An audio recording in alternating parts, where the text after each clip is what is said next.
there's three characteristics I want us to know. Number one, when you climb the mountain, you get time alone.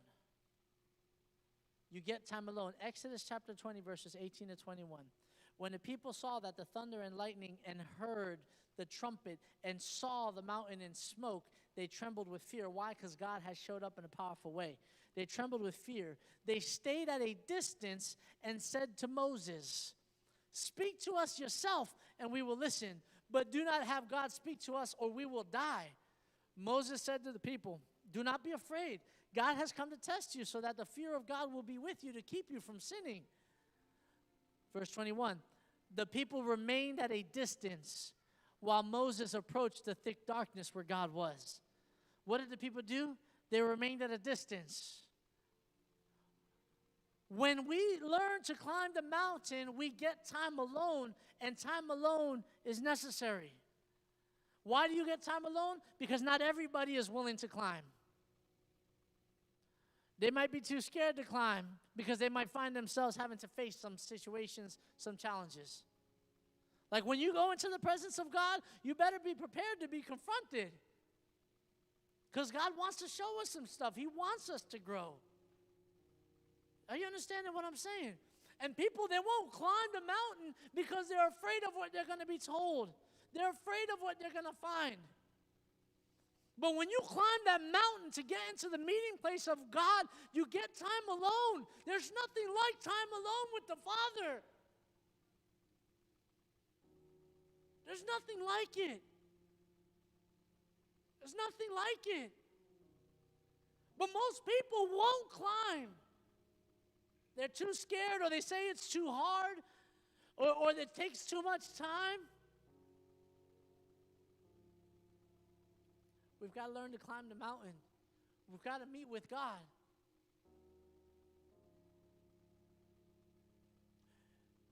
So when you climb the mountain, you get time alone. Second thing about the mountain. When you climb the mountain, you get clarity of hearing. Have you ever been on the mountaintop? Have you ever been like where a mountain is, like a true mountain, not like Vista View Park or something like that, you know? That's not a mountain. That's a refurbished garbage heap, whatever it is. Have you ever been on a mountain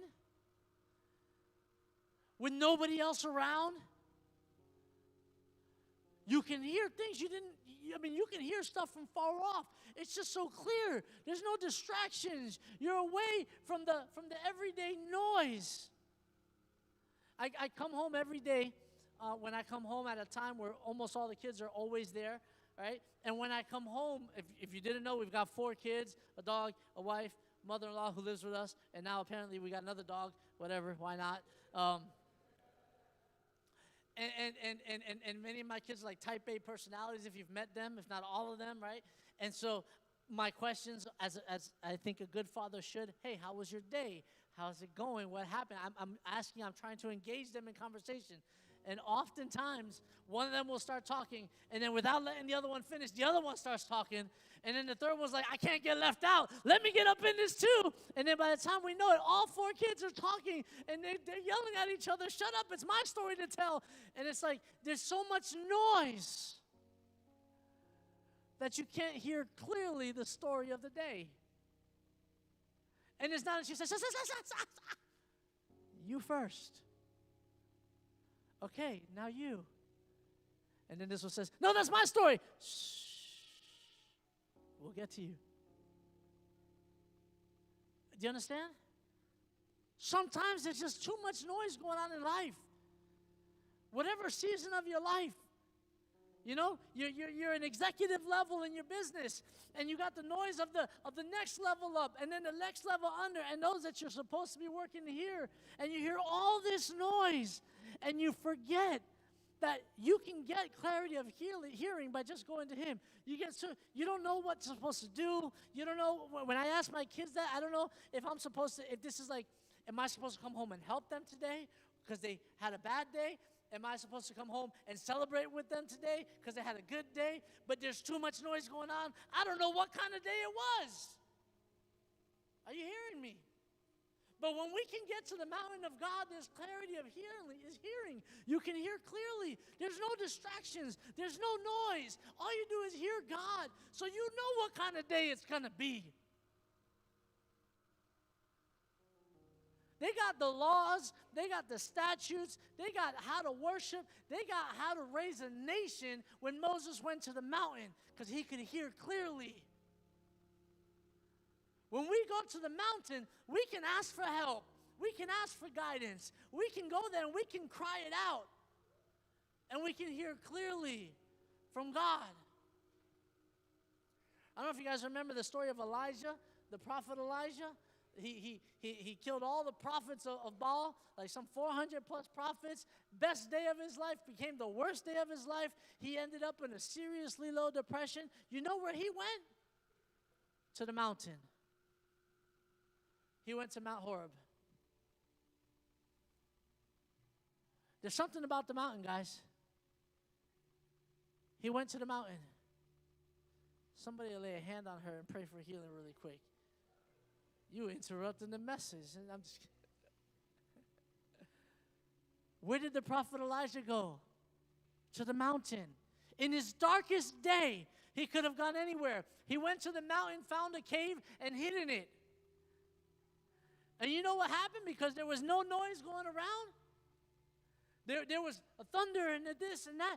But it was through the whisper that God was able to speak to him that encouraged him to keep going in his assignment. Are you hearing me? Forget about me. Are you hearing God? Are you going to the mountain? Are you listening to his voice? We get clarity of hearing. It's as if when Elijah went to the mountain, it's as if God said to him, you know what? Remember, you're a prophet. Get out of this cave. I need you to go say some stuff. Third point, characteristics about a mountain. When you climb the mountain, not only do you get time alone, not only do you get clarity of hearing, you get clarity of vision. Again, have you ever been on a mountain? You can see forever. Especially if the mountain's like above the local clouds or the local pollution, right? Because some places it's like, that ain't a cloud, you know what I'm saying? But you get high enough, you can see forever. You get clarity of vision. When you get into that place with God, you get clarity of vision.